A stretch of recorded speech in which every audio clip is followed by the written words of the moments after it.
निश्चित भाव में जो डायरिया स्थिति थिला ताकू ओडिशा सरकार स्वास्थ्य विभाग तरफ बहुत सीरियसली ताकू निया जाइछि एवं आपण जानथिबे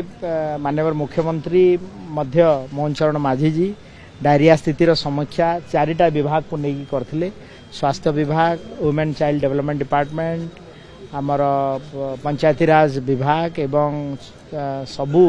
विभागीय सचिव एवं मु मध्य थिली, उपमुख्यमंत्री मध्य थिले। एथिरे गोटे कथा देखा गला जे आमर जो नुआ केसेस जो आसला सेटा टी कम होईछि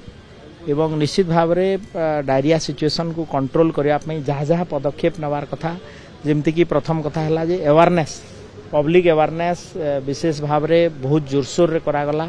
एवं जून 16 रु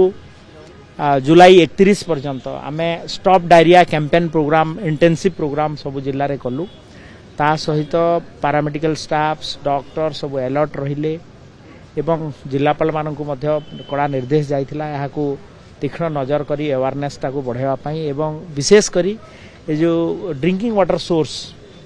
ताकू डिसइनफेक्शन करने पाई जो व्यवस्था मध्य बहुत जोरदार कराई। तो ये स्थिति नियंत्रण रे अछि एवं हेले भी आमे लोकन को अनुरोध करूछु जनसाधारण को आपण सतर्क रहंतु एवं जेहेतु आमर रथ यात्रा फेस्टिवल मोड को आमे आसी गलानी तो समस्त सतर्क रहिबे सुरक्षित रहिबे एवं सरकार याको नियंत्रण करबा